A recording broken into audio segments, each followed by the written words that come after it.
what the trades are right now in the market, what is happening with his previous students that have completed studies with Superior Training Center, and what are his plans for the students that will complete the studies with us. Trades are very attractive. Why? Because Australia, as part of the Australian economy, sits on a construction industry itself, and that will continue. That's one of the industries identified by the government as a post-COVID economic recovery industry. So if you are passionate about trades, if you're good at a trade, such as air conditioning, metal fabrication, electronics, then I can honestly tell you there's plenty of jobs. Most of my clients that we enroll into your school are already working in the industry. Oh. They're just not skilled. Perfect students. Yeah, they haven't got the qualification, but they might have been working, obviously, as a students in air conditioning business for the last 9 months. They fell in love with it. They're good about it. The boss saying, look, listen, why don't you go and study the program? Because then we can, find a migration pathway and so on and so forth. I have actually three of my clients who are working for tradies, and those 3 have been given 50% of the tuition fee by their employer. Isn't that fantastic? That's how much they need them. So, and it's not uncommon. So, generally speaking, if someone completes a certificate in air conditioning or metal fab or electronics, well, then, and as long as they're good at it, right, that's the critical part, as long as they're good at it, they have to have passion, right?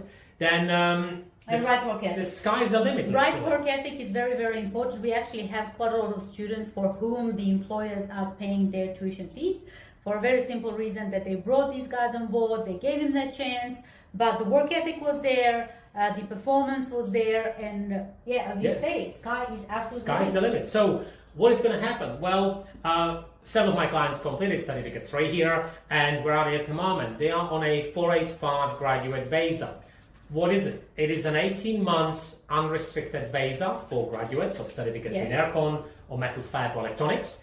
And as long as those students are continuing their employment in their trade for 18 months, well, there's a little bit of a the visa itself is for 18 months, but through the process, the duration from the end of the study until the end of the visa is actually way over 2 years.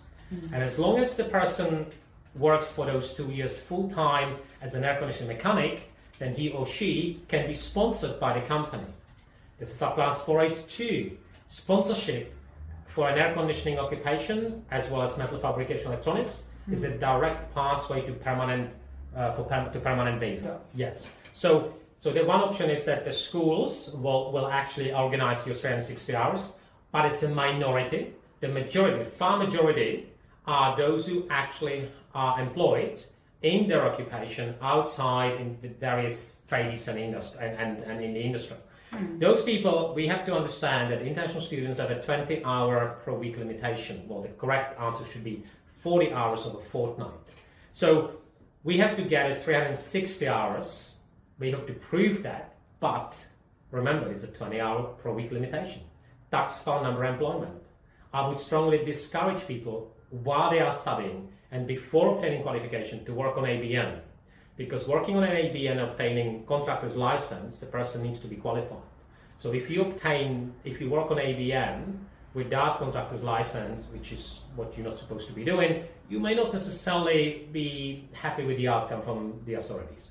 So I would suggest tax file number employment, 20 hours a week, for some part of the study to reach this 360 or maybe 400 hours, and that's one of the requirements for the 485. John is asking, I would like to know about the requirements for graduate visa for electrician students. Very simple. The same thing applies across all trade studies. So completion of Certificate 3, which is registered for at least 92 Crikers weeks, that's critical, right? If it's we have that. We have it, right. If it's, let's say, 89, it's not going to work. Number 2, 360 vocational hours, usually provided by the school, or you have the job outside. Yeah. Right? Have an IELTS test of 6.0 overall, and obviously AFP and medicals, but those are individual. But generally speaking, it's not complicated. I should probably point out with more details. Number 1, you can only apply for 485 within 6 months of completion of your course. So your school has to give you a letter of completion. you have to lodge the application for a graduate visa within 6 months after completion, right? And your last visa held at a time were a student visa. So you must have had a student visa in the last 6 months. So you can be on a bridging visa A because you applied for XYZ.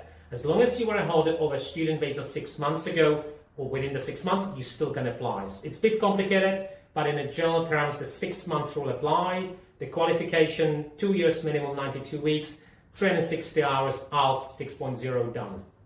No. Be the owners of your future. Thank you very much for spending time with us, and we look forward to seeing you in our trade school. Have a great evening. Thanks, Bye, guys. everyone. Thank you very much again. Bye.